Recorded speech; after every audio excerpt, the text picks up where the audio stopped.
in Zaman Parke of Imran Khan, and that's why special forces had to be rushed in. Imran Khan has responded to all of that. We'll continue tracking that and much more. It's a wrap on this edition. My colleague Poonam joins you with the right stand.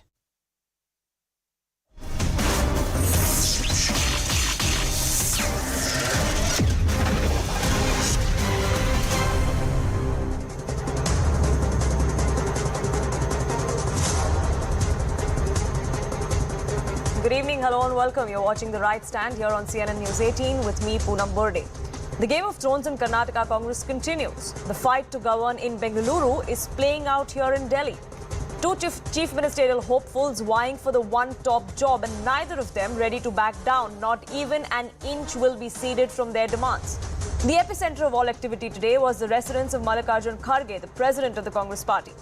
A meeting with Siddaramaiah and Shivakumar personally, and then a huddle with his counsels who are guiding him on how to deal with this situation. Now on record, the Congress maintains all is well. There is complete unity and a decision will be reached soon. 48 hours to 72 hours is the timeline the Congress has set for not just the decision but for an entire cabinet to be formed and for the government to be in place, which means the swearing-in ceremony will also happen within the next 2 to 3 days. They claim that all that we hear are mere rumours which should not be paid heed to. But that's not stopping either of the camps from applying pressure. Former Chief Minister of Karnataka, Siddaramaiah, is ahead in the race as far as the next Chief Minister is concerned. Many suggest that. He's making sure he's driving home that particular point. Here's what we learned from our sources of what he told the party top brass, not just Mallikarjun Kharge, but Rahul Gandhi as well, who he met this afternoon. He told them that he has the highest approval rating in all of the surveys. He's also the MLA's choice as far as that report was sought by the Karnataka observers. He also then says that Shivakumar, the other person vying for the top job, has only 10% approval rating. So where are you going to get the popularity and the consensus from? He also then talks of the Ahinda votes, someone who comes from the Kuruba community. He says these Ahinda votes will dump the party right before Lok Sabha elections next year if Shivakumar gets the top job. Siddaramaiah is also believed to have told the top brass that he will retire from politics altogether if he is not made the chief minister. He even then allegedly warned of not being involved in any future party matters. Is that something that the Congress can afford? He also then highlighted that Shivakumar is someone who's been in the crosshairs of multiple investigating agencies, including the Enforcement Directorate. He says if DKS is made the chief minister, then those cases that he faces, those allegations that he faces, could be used as a tool to destabilize the Karnataka government. But Shivakumar is not one to back down this easily. He too is lobbying and lobbying very, very hard. This is what we learned from our sources within his camp. We've learned that he's outrightly rejected the offer to become the Deputy Chief Minister. He will not be playing second fiddle to Siddaramaiah. He's made that very, very clear. He also then played the Dalit card. He pitched Mallikarjun Kharge as the Chief Minister. Remember, he not just is the chief of the Congress party, he's also someone who hails from the state of Karnataka. DKS then said that all MLAs will back Kharge as the CM. He could be the consensus candidate that everyone puts their weight behind. DKS is also believed to have told Rahul Gandhi and Mallikarjun Kharge that a Dalit Chief Minister will strengthen the Congress's coalition as well, something that could help the party in 2024 elections. So is there a third name in the running? For the top job, there may be just two contenders or what we're learning as far as Shivakumar and Siddaramaiah is concerned. But could there be a dark horse? Is there a third compromise candidate that the Congress is looking at? Pallavi and Harish, my colleagues, join us to get us the very latest, both of what's happening here in Delhi and what's happening in Bengaluru. And senior editor Pallavi, getting you in first, there could be a third name that could crop up. That could be the compromise that both Shivakumar and Mr. Siddaramaiah would agree upon. Yes, absolutely. Though it's still too early to talk about this now, because I think one final push will be given by the Congress party to try and come out with some kind of a solution. See, the bottleneck over here, and that's what Congress party is pointing out, is that as of now, there are two main contenders, which of course is Shivakumar as well as Siddaramaiah. Now, I think tonight, or there are going to be yet another attempt in the morning, emissaries being sent to ensure that one of them blinks first. Shivakumar, as we know, remains adamant about not going in for a rotation system or, a deputy chief minister. So what is really going to be the way out? So what top Congress sources have been telling me is that we as of now have these two main contenders, But should there be no breakthrough, then the possibility of a third person emerging is something which cannot be ruled out. What is very important is to have someone who would be acceptable to all. And the second thing, of course, has a maximum number of support of the MLAs. Whether that consensus candidate is something that is decided on, is that the middle path the Congress really needs, or will they finally be able to placate one camp? That decision is going to come out within the next 24 to 48 hours. An entire cabinet and government would be ready in the next 72 hours, as confirmed on record by the Congress party. Now, the final responsibility to make this decision rests completely on the shoulders of Mallikarjun Kharge, the chief of the Congress party. But Sonia Gandhi, the former president, is playing an important role, that of a peacemaker. She spoke to both those contenders today, and this is what she had to tell them. To DK Shivakumar, Sonia Gandhi made it very, very clear that there will be justice. But the message to Siddaramaiah was sent was also that he has to ensure there is no public bickering. There cannot be a rift out in the open, much like what we are seeing in Rajasthan. To DKS, Sonia Gandhi is believed to have said that his sacrifice, his loyalty will be rewarded. Many see that as hint as Sonia trying to placate DK Shivakumar because the Congress has decided that Siddaramaiah is going to be the next chief minister.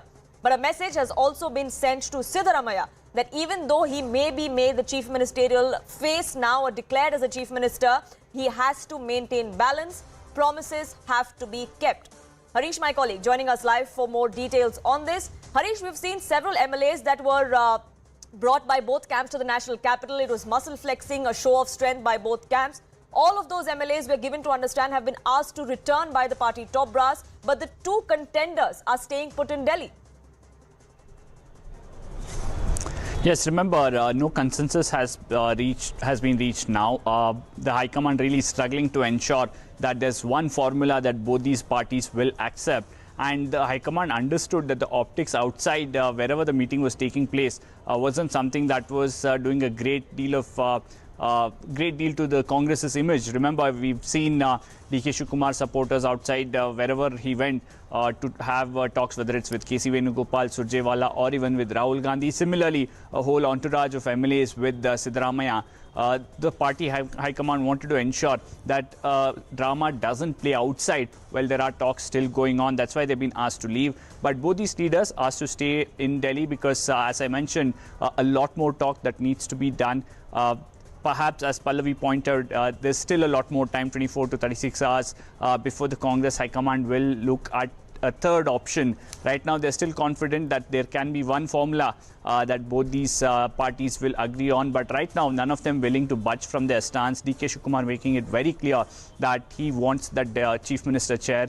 And even if we are talking about a rotation, it has to be he who gets the first shot at the chair. Siddaramaiah clearly not willing to do that. And the Congress really running out of options, and they don't have too much time. There are already leaders from Karnataka who have told the party high command that if this continues, the party's image takes a beating in Karnataka. Not something that they would want, especially just days after getting an impressive mandate of 135 seats. The mandate has been won, but the trust of the party top brass is something that still needs to be won by these two particular leaders. Harish and Pallavi, thank you so much for getting us the latest on that. But it's not just the fate of Karnataka that hinges on this particular decision that Mallikarjun Kharge makes. We've seen how in the past the Congress party has had to pay a price for when they couldn't handle revolt and rebellion better. One such example was that of Punjab, a state where the Aam Aadmi party is now in power. Remember, the rift between Captain Amrinder Singh, the former chief minister, and Navjot Singh Sidhu, who was the PCC chief back then, was completely public. That led to Captain Amrinder Singh leaving the party, floating his own outfit and then joining the BJP. Charanjit Singh Channi was then made the chief minister. What happened is what we saw. The Aam Aadmi party rose to power in that state. Rajasthan is another such state in which for the last 5 years, we've seen that drift play out. Even now, in election year, we are seeing an open war of words between Sachin Pilot and the sitting Chief Minister Ashok Gehlot. An open war in a year where it goes to elections, a state that is extremely crucial for Lok Sabha as well. That definitely does not fare good for the Congress party. Another such state was Chhattisgarh. Remember, the 2.5-year formula for two different contenders of the chief ministerial position was floated in this particular state. Bhupesh Baghel and T.S. Singhdeo were the two contenders. What happened? That rift widened. The disquiet continued in the state unit because the decision was never implemented. Bhupesh Baghel continues to be the chief minister even now, 4.5 years later. Madhya Pradesh is another such state. If you remember, Kamal Nath and Jyotiraditya Scindia were the two leaders of that particular state. That leadership rift broke the party. Scindia walked out, and within 15 months of Kamal Nath taking over as the chief minister in the state, the government fell. Shivraj Singh Chauhan of the BJP then formed government as the chief minister. So the Congress has paid a heavy price in the past when they couldn't handle this kind of rebellion better. So they cannot definitely afford for a repeat of that. Definitely not 1 year before Lok Sabha elections happen. Now, hectic parleys have been on ever since Sunday. Saturday when results came out. 4 days on, parleys are on both in Bengaluru and here in the national capital. In fact, the epicenter of all activity has been Mallikarjun Kharge's residence all this day. Right since the morning, flurry of activity continues even now. Anshul, my colleague, joining us live from there. And Anshul, I believe KC Venugopal and Surjewala now are at Kharge's residence. So yes, the hectic parleys within the Congress party is continuing by the day.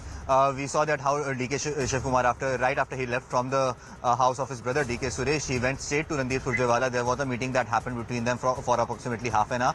Post that, Randeep Surjewala, who is the Karnataka Congress election in charge, along with KC Venugopal, has just reached the residence of the Congress President Mallikarjun Kharge, and yes, the meetings are ongoing because the Congress themselves has given us a timeline that over the next 24 to 48 hours, the next Chief Minister of Karnataka will be decided, and hence these series of meetings are ongoing, and not only KC Venugopal and Randeep Surjewala, but also a lot of MLAs have also reached over here.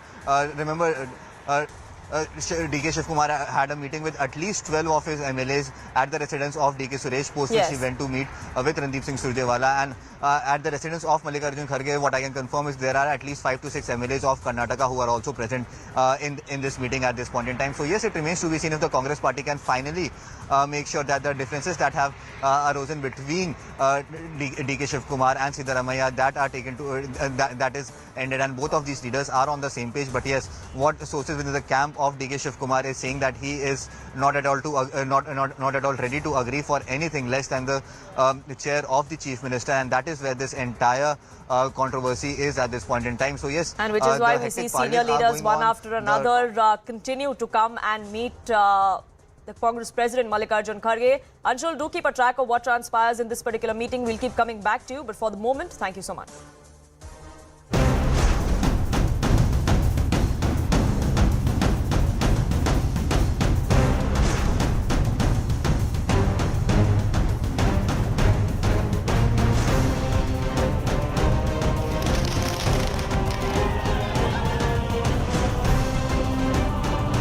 It's only a matter of today or tomorrow, and we will have a new leader of the Congress legislature party. Within next 48 to 72 hours, we'll have a new cabinet in Karnataka.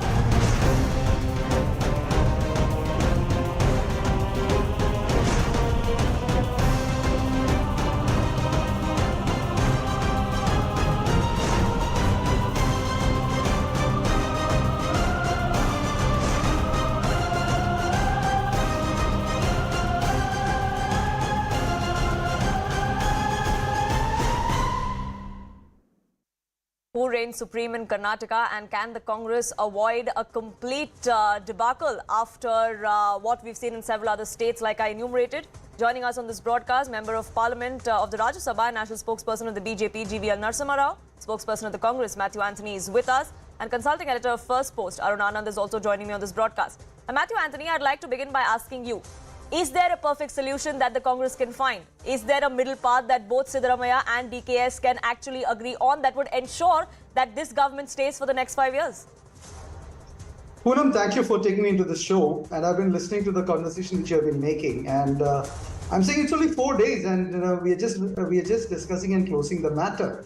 I don't see that the heavens are falling down by now for 4 days, because the election got over on the 13th, and 13th evening we got the results. Sure. And we are getting the things finalized, and there's a clear-cut discussion between the state and the central leadership, and that's where things are getting decided. And then this is a choice of plenty, unlike the BJP where you have only few leaders. This is a choice of plenty, and we need to make sure that the balance of democracy is being taken care of.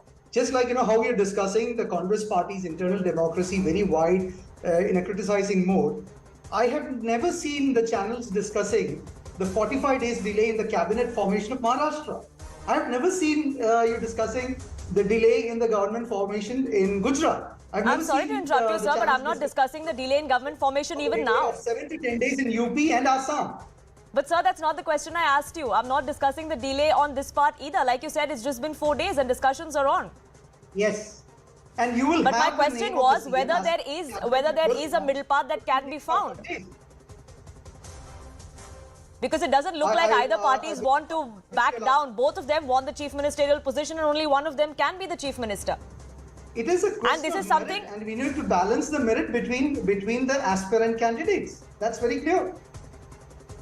But It could is- the it is a Congress question party of have been better competing prepared, sir? It's no secret that democratic DK environment. Shivakumar and Siddaramaiah didn't see eye to eye.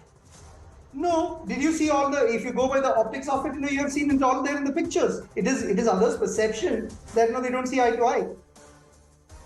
Did you see did any of these names or any of the candidates have rebelled? They have not. It is sources. Sources are individual opinions. It's not a certified, it's not an opinion from the party. It is sources. So sources can say anything from their imagination, from their speculation. So we don't certify or we don't officiate the sources' information. The information will come from the Congress President's office. Sure. And the information will be out in the next 2 to 3 days is what Randeep Singh Surjewala also had to say. And GVL Narasimha Rao, why question the Congress party about a 4-day delay when, like the Congress points out, BJP has done this in many different occasions in many states in this country? No, there has never been a case where there has been a tussle between leaders of the sort that you see today. The Congress spokesperson seems to suggest there are many other, they have a problem of the plenty. I think it would be worthwhile for us to know. So far, the media is telling us that tussle is only between 2 people. But are there any other dozen candidates in the fray who are being considered? Is that the kind of confusion that the Congress party wants to throw the people into? You see, they might as well decide it by tomorrow, day after, whenever. But the key interpretation of this whole drama, what does it tell you? The Delhi leadership lacks the authority. It lacks the capacity to intervene because they have had no role to play in the victory in Karnataka. They have won a significant big mandate, but Delhi leadership, the family which controls the party, had no role whatsoever in Karnataka win. Therefore, they cannot play even a referee. That's the reason that you see these long parlays and the tussle continuing. We have never had such a tussle. Assam, we had 2 tall leaders. One stepped aside after winning an election, and we brought in Mr. Hemant Biswa Sharma as the chief minister. The other moved in as a cabinet minister in Delhi. There was not a murmur. Mr. Yediyurappa, I think he on his own relinquished leadership at a time when he continued to be popular among the people.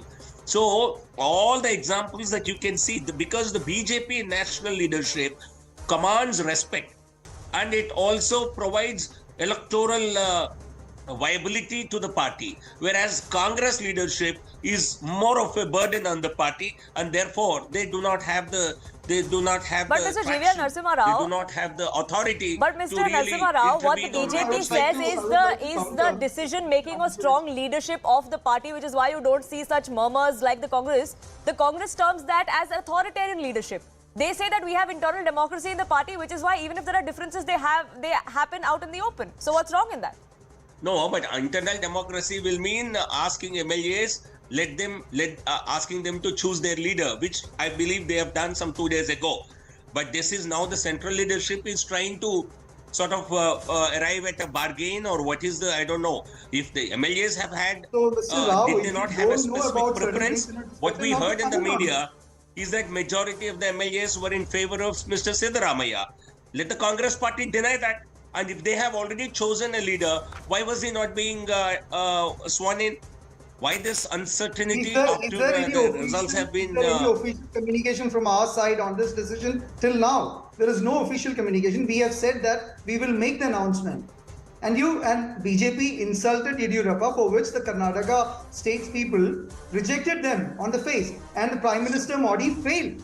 Prime Minister Modi completely failed even after doing a full campaign in Karnataka. You have been rejected completely. And then you have been using the ED, CBI enforcement and all other offices to keep the murmuring down. So that is not our practice. That is your practice. Ours is a democratic organization. Yours is a very oppressive and a dictatorial organization. So that's the difference which is there. And then when you're saying about candidates, has any one of the candidates made any official statements? There are no official statements. There are no question of rebellion. It is a speculation. It is an imagination of others, or it is a wish of an evil mind. That's all. You see, Congress party claiming to be a democratic party, there can be no better joke on democracy, because you're all said and done. People know you are a family-run enterprise. It may be a national party. Congress is a national party, but it's a family that controls. The point I'm making is the family that controls the party is unable to deliver any performance deliver votes to the Congress. Therefore, it has lost its moral authority. It has also lost its real authority. That's the simple point that I'm making. You may agree, disagree. To speak against the two leaders. We have seen videos of your party president being side-offed by the Home Minister, insulted by their Home Minister. Never. This is your imagination. Two leaders in your party control it, and none of your leaders have the spine or the backbone to question them. So none of you have any opinion. Even if you have opinion, you will not speak about it because you're scared. You'll be thrown out. That's not the case in our party. We have our freedom to express our views, express our opinion. We will discuss, we will listen, but we will have a decision, and we will go by the decision. So it's democracy, Arun Anand, says the Congress party, and there is a process.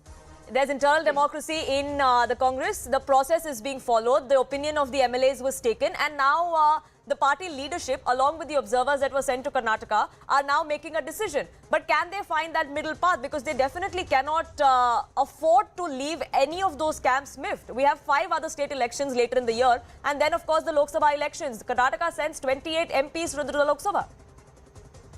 There will be a decision. Yeah, I'm sorry. Arun Anand, go ahead. I think what we are witnessing is a trend which has been repeatedly seen in Indian politics. If you go back a little bit till 1980s or till late 1980s, this used to happen with opposition. Whenever you have a weak central leadership of a political party, of a large political party, it gets challenged from the regionally strong leaders. So what you are seeing actually is a challenge thrown by supporters of DK Shivakumar and DK Shivakumar himself, and he is flexing his muscle. I'm not saying that he is moving towards indiscipline, but this is a pattern which you see because the central leadership of Congress has weakened, its moral authority has weakened, that kind of charisma is not there, which was there in Indira Gandhi.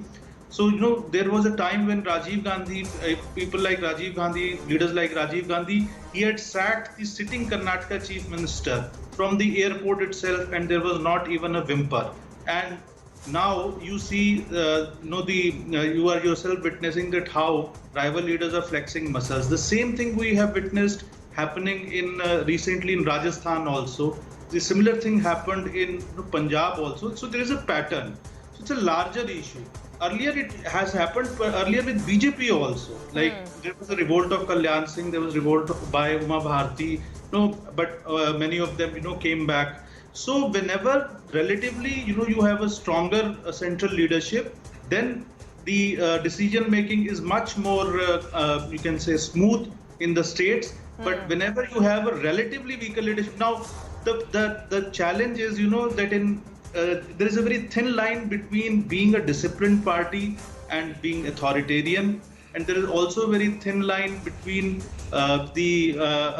you can say an indisciplined party and indisciplined and internal democracy. So political parties use at their convenience the situation which suits them, and they pick up the vocabulary. But I think largely, it's an indication, it's a spoiler kind of a thing. The way Congress has comfortably won, I think Congress also needs to do some more introspection despite being winning this.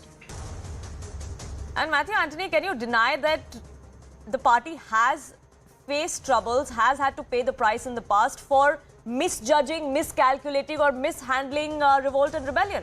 Rajasthan is a state that goes to elections this year, 4.5 years, close to 5 years in governance, and the sparring between Ashok Gehlot and Sachin Pilot is out in the open even now.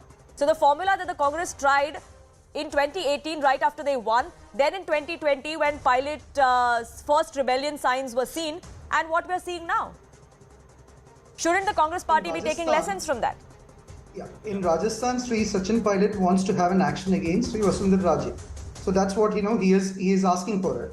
And then, the party with the state and the central leadership is in discussion to have a solution for the concerns which is raised by Sri Sachin Pilot on the governance concerns in the state of Rajasthan.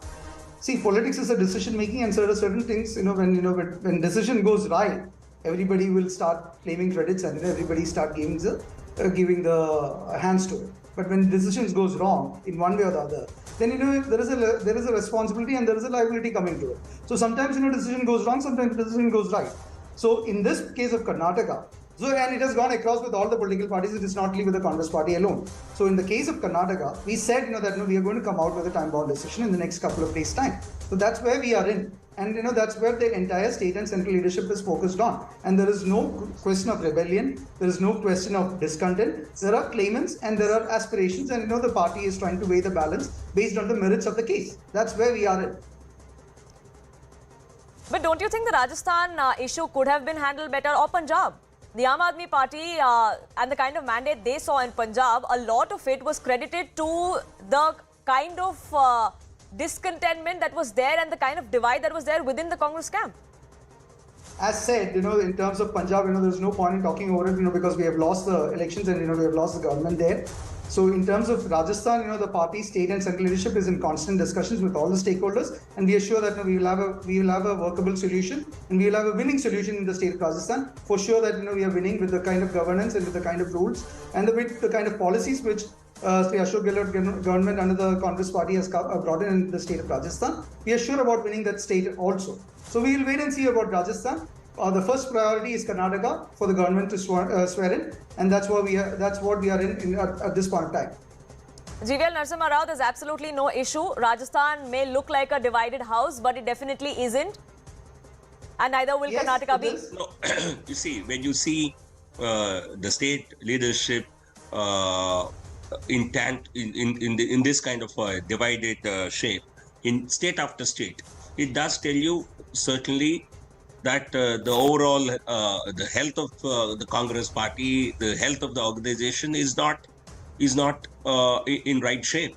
Karnataka, they did try and put up a show of unity until elections, which certainly helped them secure a big mandate. But the real face of the Congress party is now out in the open. And this is not the last election that is happening in the country or in Karnataka.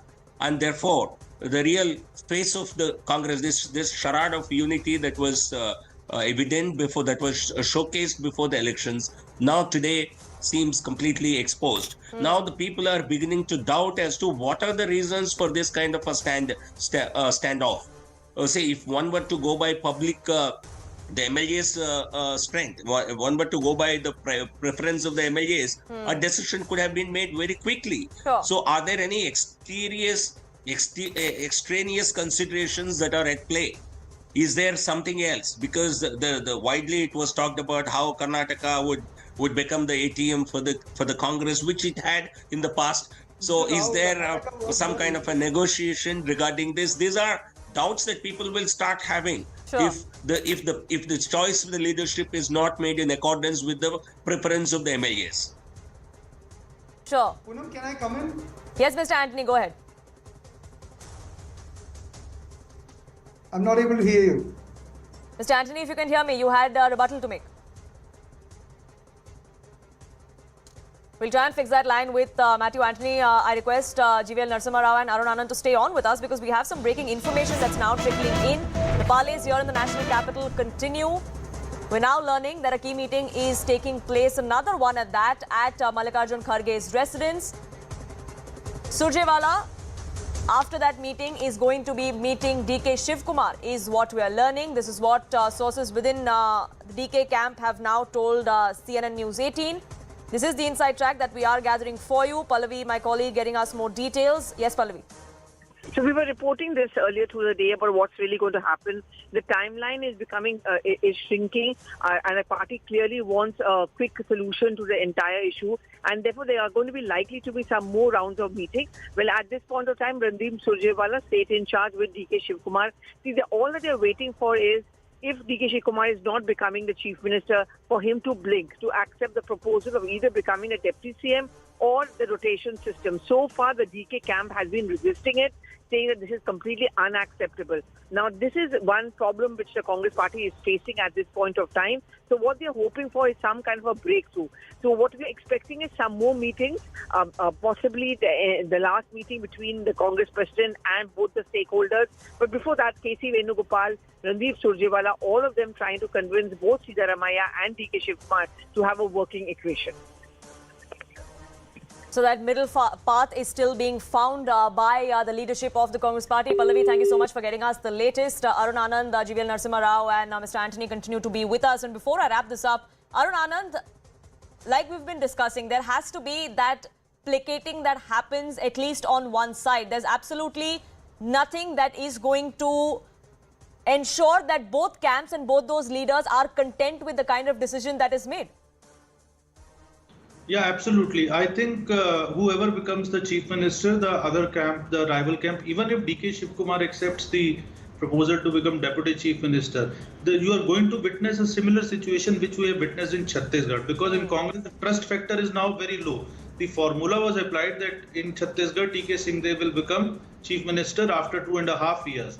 But Bhupesh Baghel, he refused to vacate the chair, and he has neither he has vacated the chair nor the party leadership now has been able to kind of fulfill the promise. So I doubt that within Congress how much is the credibility of that promise which the Congress leadership is making, because as I mentioned earlier also, you have a very weak central leadership. Mallikarjun Kharge is just a facade. It's basically the Gandhi family which is running the party, but there is a formidable challenge to them, and this is what you are witnessing. And after the Chhattisgarh experiment, so as a matter of fact, in Rajasthan also, Sachin Pilot has had it's a bizarre situation where a deputy chief minister, where a senior minister is kind of challenging the chief minister on road. And not only is he challenging the chief minister or talking of corruption, alleged corruption of the BJP, he's also set an ultimatum for the chief minister of his own party to say that you have 15 days, act on the promises you made. So the Congress can't wriggle out by saying this is an attack not on the Congress's internal functioning but on the BJP. But all is well, says the Congress on the face of it, when we're going to have a chief minister in Karnataka, when we're going to have the cabinet, and whether or not the Congress manages to strike that balance, we'll have to wait and watch out for. But I leave it at that, and I thank you, gentlemen, for joining us here on this broadcast. We are shifting focus now to Bengal, because at least 8 people have died there. Several more have been injured. This happened in an explosion at a factory in West Bengal's Igra yesterday. The place where the blast took place is said to be a bomb-making factory, an illegal one at that, as confirmed by none other than the Chief Minister of the state. The latest incident has now drawn attention to these illegal activities that are taking place in West Bengal, especially with regards to making of crude bombs. The main accused is said to be a repeat offender in this case. He is untraceable for the last 24 hours. He now faces an FIR. Both the TMC and the BJP took turns to visit the blast site. They met the victims, and they were very, very quick to lob allegations at the other side. The BJP was quick to gun for Mamata Banerjee. They said that we do not have faith in the state government, we do not have faith in their investigation. They want the centre to intervene. A letter has been written by the BJP to Union Home Minister Amit Shah as well, asking him to order an NIA investigation. They didn't stop at that. Suvendu Adhikari even asked for Mamata Banerjee to resign. Now the TMC minced no words in retorting back. They, in fact, blamed the BJP, called all of this a conspiracy. They denied that there isn't any law and order situation. They says if the NIA wants to come and probe, they're more than welcome. Listen to those water words. Explosive bomb, ये आप देख लीजिए कैसे हादसा हुआ है. पूरा explosive बम है. पंचायत चुनाव नजदीक है. टीएमसी ने एक कारवार का साथ टीएमसी का सीधा मिला भगत है. पावरफुल है due to Mamata Banerjee blessed him. Mamata Banerjee का संरक्षण में थी. Mamata ji should resign from our post. सरकारी जो कानून है उसको तो मान के चलना चाहिए. जो बाजी कारखाने हैं, अगर ये नहीं माना ये कारखाने के मालिक जो बीजेपी के आदमी हैं और वो अभी उड़ीसा भाग गया है, वो जांच करके निकलना चाहिए. Now you heard the politics, but this is where the investigation stands. This is not the first time that a blast has occurred at this particular location. In the last 28 years where the factory has been functioning, 4 blasts, at least 4 recorded ones at that, have taken place here. In 1995 is when the first one took place. 4 people had lost their lives back then. In 2001, the factory owner's brother himself was injured in one such blast. Then again, in 2014, another blast occurred, but fortunately no one was injured, but the blast was reported. This year, once again, another blast taking place. Unfortunately, 9 innocent lives being lost. There are several that are still battling for life. That brings us to some very, very key questions that the TMC and the state government cannot try and wriggle out of. Despite multiple instances in the past, like I just mentioned, why was the factory allowed to function in the first place? Why was there no crackdown? Now, the owner of this factory, he was arrested last year. He was let out on bail by a court. But yet he managed to escape police's radar. Not only in the last 1 year, but even after the FIR was filed yesterday, he has escaped. Many believe he's even left the state of West Bengal. There have been 4 blasts in 28 years in the same factory. What was the police doing is what many are asking. Not just the BJP, but even the local residents there. Can the Bengal police explain inaction despite complaints that were being raised from those residents? They're repeated ones at that. And will the TMC come out and explain allegations as made by the BJP of the accused links with the party? The BJP says this is all timed to panchayat elections, which are just around the corner.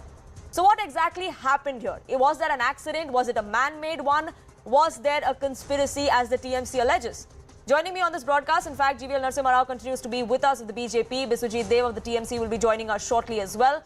Why do you think, GVL Narasimha Rao, that this is a man-made tragedy? Is the TMC to blame? Why do you say so? Because it's evident that the police who were aware of the illegal factory, because this is what Mamata Banerjee calls it, an illegal factory. And there have been several incidents of explosions. There was an attempt to arrest the main accused or the operator of this particular factory. They conveniently claimed that he had run away to Orissa. Then who was actually operating this factory? There are allegations. And these are very serious allegations that the Trinamool Congress has turned into a bomb-making factory because they are utilizing such factories to manufacture bombs to scare people during elections. And panchayat elections are around the corner. And certainly this is an attempt by the TMC to resort to crude violence and to scare people into voting for the TMC, or to ensure that people don't turn up to vote so that they can rig polls. Because this is not an isolated incident of explosion. Sure. In 2022 December, so only 5 months ago, 3 persons were killed in an explosion at Bhupati Nagar in the same district. And this is this factory was known to be an illegal activity, and that incident in December 2022 happened in the residence of a Trinamool Congress leader. And these are repeatedly happening. There was an explosion in South 24 Parganas district in a place called Nodakkali. And again, 3 persons, including 2 women, were killed in that particular incident in 2021, December 2021. So Sure. These are not isolated incidents. They are happening at regular frequency. And obviously the police, which functions directly under Mamata Banerjee, who is also the Home Minister in Bengal, so certainly has a lot to answer. And Sure. we cannot expect a fair investigation by the state police. So NIA investigation and if required, even a CBI investigation later is absolutely required to ensure to bring out the real ugly truth behind Sure. this and to avoid recurrence of such Sure, events. Mr. GVL Narasimha Rao, though, the TMC and the state government in West Bengal says that this is just the BJP politicizing and provoking, or more often than not. Several of these instances that we see, even in the past when the Ram Navami violence had happened, the TMC outrightly pointed in your direction and said that it was the BJP that was provoking this kind of violence because they want to polarize the entire atmosphere to such an extent, and they're all doing that for votes. How do you respond to that? No, I would certainly say it's sheer nonsense. because the state is under the TMC administration. She's the chief minister. Mamata Banerjee also is the home minister of Bengal, and the state police function directly under the state government. And the manner in which same incidents are repeatedly happening in the same factories, which have already experienced similar blasts in the past, clearly shows that this has the total patronage of the government. This has the total protection of the state police. And these factories, these bomb-making factories, they're actually working to further the political interests of the TMC, and that's the reason they have been operating without any serious action against them. Therefore, state agencies cannot be expected to conduct any investigation and apprehend the culprits. This will only be a cover-up. If anything, state government does it, it will be seen as a cover-up. Sure. Manojit Mandal, a sympathizer of the TMC, political analyst, also joining us on this broadcast. Manojit Mandal, there are several lapses that even the residents there have spoken of. This factory has been functioning for close to 3 decades. There have been at least 4 recorded blasts in this particular one. And the Chief Minister herself coming out and saying that this was an illegal firecracker factory. Why was it then allowed to run for so long? The investigation, I think, is on. It's a very unfortunate incident. The blast has taken place, and I think 7 people have been killed. 8. Yes. But the way BJP is making politics out of it, I think it's absolutely despicable. They are always, on for this kind of politics. Whenever there are dead bodies, people are getting killed for this kind of accidental explosion or for other matters. They will go there and make the politics. I want to know, and if you have any information about this particular village, I mean, this entire village is under the constituency of Mr. Kumar Adhikari, who is now with the BJP. Shubhendu Adhikari runs this particular village. Agra is very close to his place. The village, all the people have now turned to BJP. And we are getting to hear that even the person who is to run that particular factory, that, firecrackers factory, he is also very close to Mr. Shubhendu Adhikari. And it is also alleged by people out there that this person was helped by Shubhendu Adhikari to sneak into the bordering state, where he is now hiding along with his family. Now, we are not making out any politics out of it. The criminal investigation department has been roped in. They swung into action. They're already there in the spot. The culprits will be nabbed. But the way BJP makes politics, and the way they are demanding NIA, why are they demanding NIA in every other cases? Look at what has happened in Mominpur cases, 6-7 months earlier, when 2 clubs were fighting because of a puja or whatever that happened at that point of time. Nothing has happened. We do not know. Even if there is no terror angle, but this BJP and Mr. Shubhendu Adhikari... But Mr. Manojit Mandal, there have been several other cases in which an NIA investigation has been sought or a CBI investigation has been sought, and courts from your state, courts of this country have granted that demand. I'll tell you. We are making this responsible appeal to the court. Whichever court it is, whether it is a particular court where Shubhendu Adhikari gets some kind of immunity or any other court, please look into the cases. So why are we talking about Shubhendu Adhikari and his immunity? We're talking about the accused in this particular case, who is on the run and untraceable for the last 24 hours. Because this particular village is run by BJP, and it but that particular village is also in a state that is run by the TMC. Isn't it a state subject? Isn't the state government should be looking at it? This village used to be TMC's village before Shubhendu Adhikari switched over in 2020. Now all the people are now with Shubhendu Adhikari, and it comes under the constituency of Shubhendu Adhikari's So are you trying to say that the state government and the police will turn a blind eye? Absolutely not. And that's why the highest investigative agency has gone there to investigate. It's a very unfortunate blast. It's a very unfortunate incident, and we are looking into all the matter. But why are they making politics out of it? We do not understand that. In every other such blast, they will make politics out of it. And something happens in UP, something happens in Haryana, in Delhi. Communal riots were also happening in Delhi during Hanuman Jayanti. Nothing happened. No NIA, no investigation. Forget about NIA. No investigation.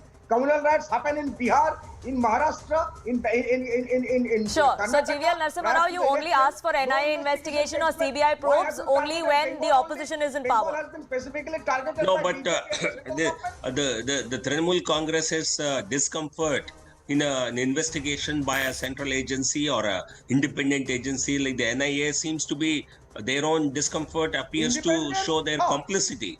And yeah, even if the village falls in a constituency which is won by a BJP leader, it does not. The police do not report to the elected MLAs or elected MPs. And Mamata Banerjee is clearly saying that this is an illegal factory. So what was the state administration doing when such incidents have happened in the past? Why have your state police, why have they turned a blind eye to it? It clearly tells us the people of the country, people of Bengal can make out that you have actually, you are using such illegal outfits to manufacture bombs which you have deployed, which you have used in elections in the past.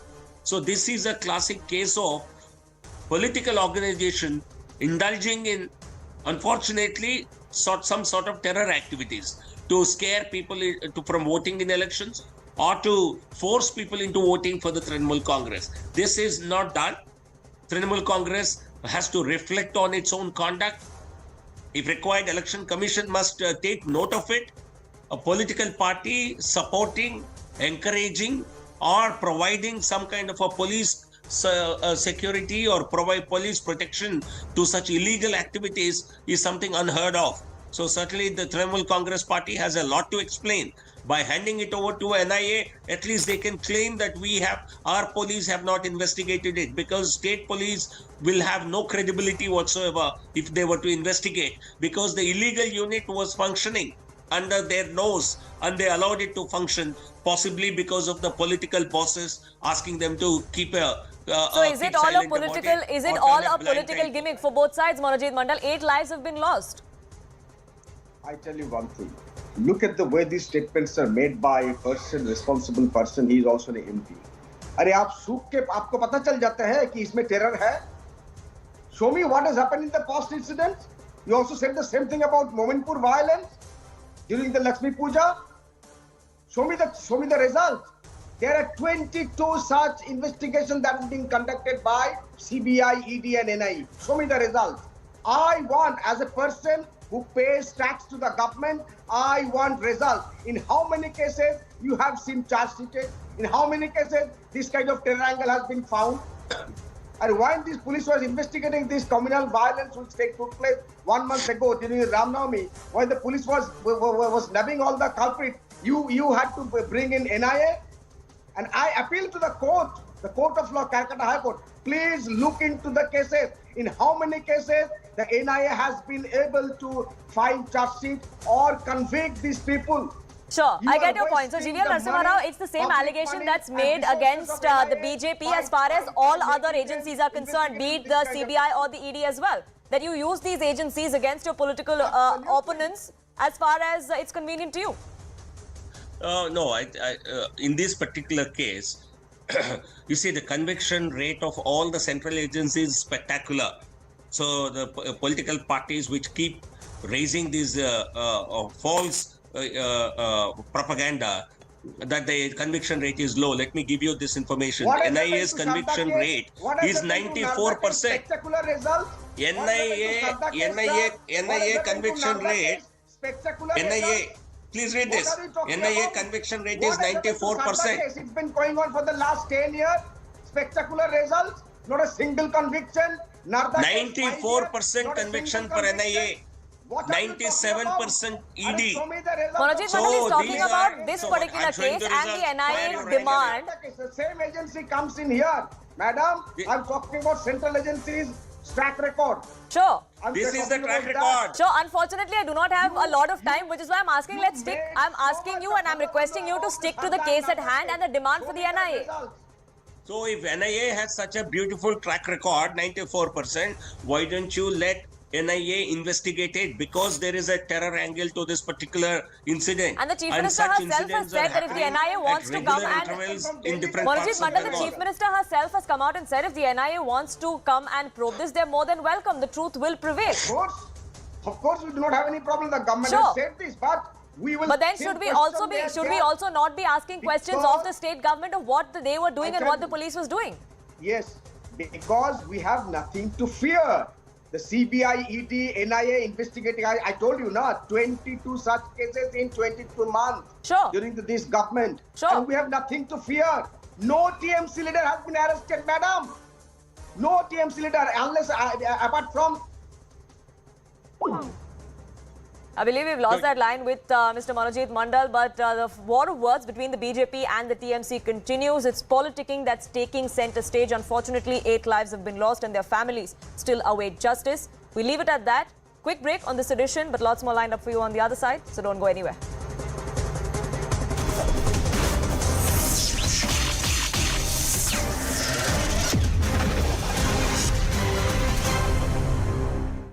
Government committed to peace, progress and harmony.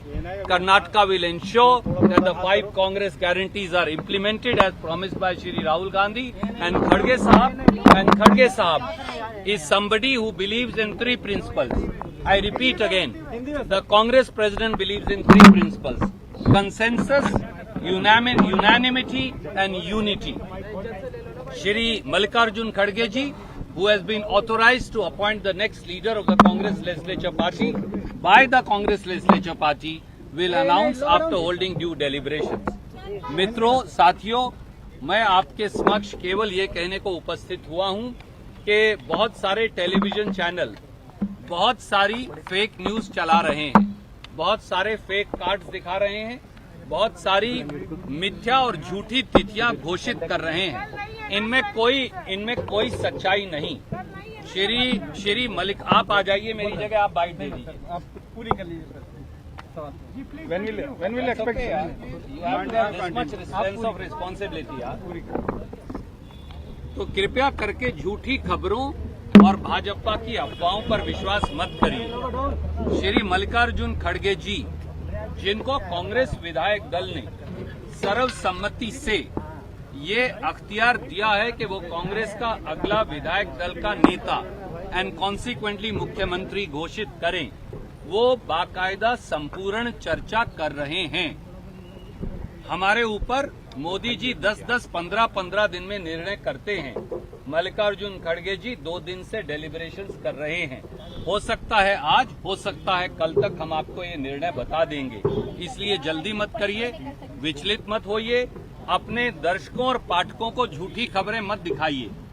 Congress party की अगली कांग्रेस की सरकार कर्नाटक में 6.5 करोड़ कन्नडिगाओं के लिए काम करने के लिए प्रतिबद्ध है. हम कांग्रेस की 5 गारंटियां मंत्रिमंडल की पहली बैठक में, जैसा राहुल गांधी जी ने और जैसा खड़गे साहब ने कहा, उन्हें लागू करके दिखाएंगे.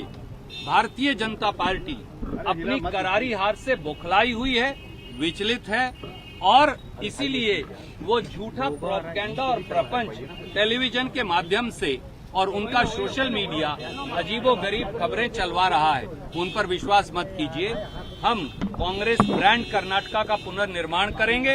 हम एक काबिल सरकार कर्नाटका को देंगे, एक ट्रांसपेरेंट, अकाउंटेबल और ईमानदार सरकार कर्नाटक को देंगे. 40% कमीशन का अंत करेंगे और ये सुनिश्चित करेंगे कि हम हर कन्नडिगा के लिए 6.5 करोड़ कन्नडिगा हमारे भाई और बहन हमारी इकलौती प्राथमिकता हैं और हम उन सब के लिए काम करेंगे. धन्यवाद.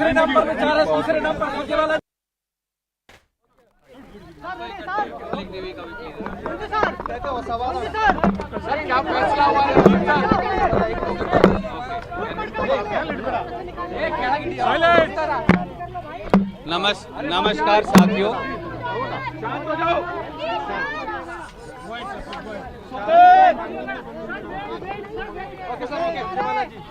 Just one second. Relax.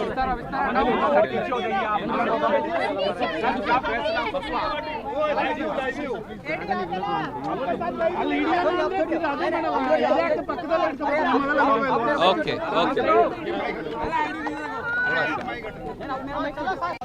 Namaskar साथियों. Since a lot of speculation was going on and there was all of you were calling me incessantly, I just wanted to point out that deliberations are being held by Honorable Congress President Mallikarjun Kharge. I have met up with PCC President and CLP leader myself. PCC President and CLP leader went and met Shri Rahul Gandhi today. They have also met the AICC President. AICC President has been authorized to appoint the new leader of the Congress legislature party unanimously. And that's why the deliberations are currently underway. Please do not resort to any speculation. Whenever a decision is taken by the Honorable Congress President, we will be happy to inform you. I am only here to quash multiple rumors and hearsay and planted news that are being played on television channels. Please do not believe it. Please do not accept it. Whenever Congress party takes a decision, either today or tomorrow, we will be the first ones to inform you. So stop showing fake cards, stop announcing fake dates, and stop listening.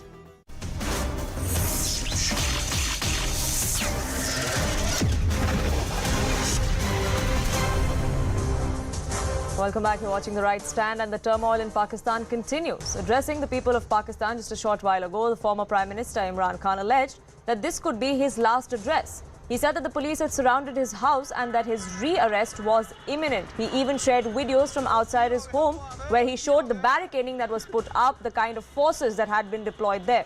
He said so that the crackdown by the Pakistani army at his residence is only going to escalate in the course of the night. He also spoke of how the government claims that there are 30 to 40 terrorists that he's sheltering at his home, which is the excuse they are using to arrest him for this particular crackdown. He says none of this is going to work. Meanwhile, the political instability in that country continues.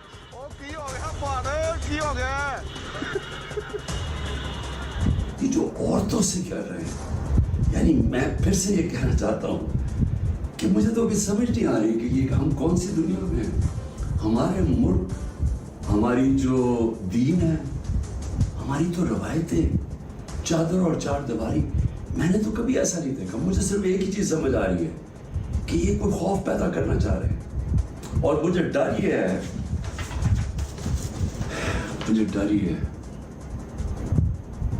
कि इसका बहुत बड़ा backlash आने वाला है जो हमारे मुल्क को मज़ीद और नुकसान पहुंचाएगा। Abhishek, my colleague, joining us for more details. And Abhishek, a 24-hour ultimatum deadline set for action. Imminent arrest is what I see, says Imran Khan as well. Are we expecting major drama overnight there? Of course, and this is going to be reminiscent of what has happened in Zaman Park in the past also, because the first time Islamabad police had gone to arrest Imran Khan in Lahore, Zaman Park area where he lives, there was much of drama by PTI workers and thousands had gathered outside the house of Imran Khan. So this time also around there had been an official call from the PTI media cell and PTI's Twitter handle.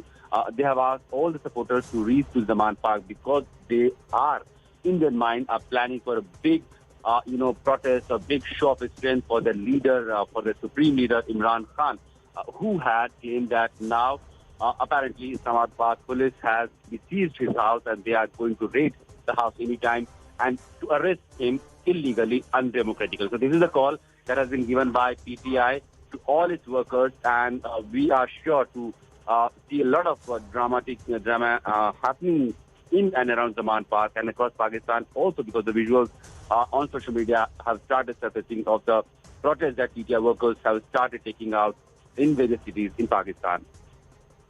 Now, there was a protective cover from the courts of the country for Imran Khan as far as until earlier this week was concerned. What is the status on the cases that he faces and as far as the protective bail goes? So, honestly speaking, the cases that Imran Khan is facing and the legal course of those cases are practically left much behind because the kind of politics is currently playing on in Pakistan. There is hardly any respect from either side of the law of the land because the kind of protest that we have seen, the damage of the property of the institutions, and allegations from both the sides, Imran pro PTI workers are saying that army and government is they have joined hands together and they want to finish PTI, while government side is saying that Imran Khan is a boy of judiciary and the higher judiciary is helping Imran Khan remain out of the jail. So multiple institutions are also at loggerheads in Pakistan. So clearly, whatever case Imran Khan is currently facing and whatever decisions or bail he's pretty much on out is being cushioned by both the sides in Pakistan. And we'll have to see from here onwards which institutions is going to supersede, because neither the parliament, nor the judiciary, nor the army, nor the elected government in Pakistan is currently having a heft in controlling whatever is happening in Pakistan. So who really is in control and what's in the future of the country, we'll have to wait and watch out for. But for the moment, Abhishek, thank you so much for getting us the latest. With that, it's a wrap from my side. Brass Tacks coming up next.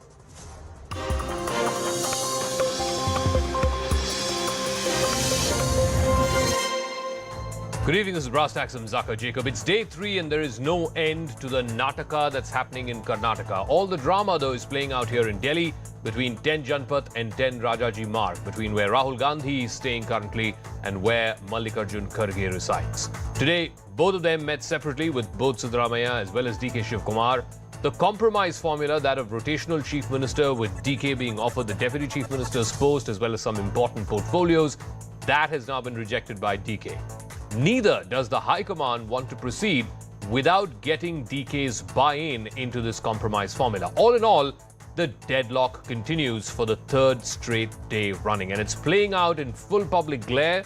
There were protests outside 10 Janpath. There were also supporters of Siddaramaiah who were hailing slogans in Bengaluru outside his residence when the news came in earlier today that the decks are cleared for him. The decks are not cleared, at least not just yet. Is the Congress not risking alienating the very same people in Karnataka, the very same electorate of Karnataka, which gave it such a large and historic mandate, by not being able to decide on a chief minister quickly?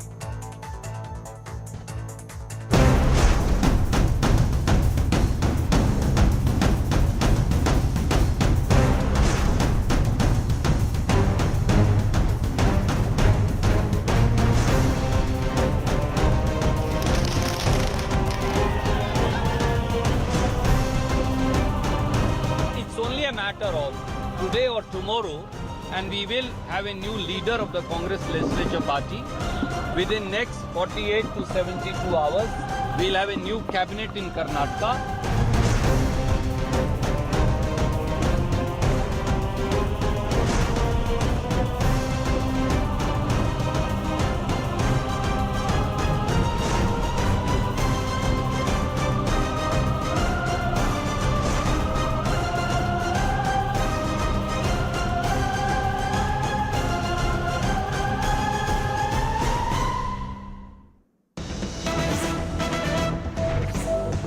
Straight away, starting with some breaking news. There are hectic late-night parleys that are underway in Delhi right now. Randeep Singh Surjewala and KC Venugopal, two very powerful Congress leaders, are currently meeting with Congress Chief Mallikarjun Kharge.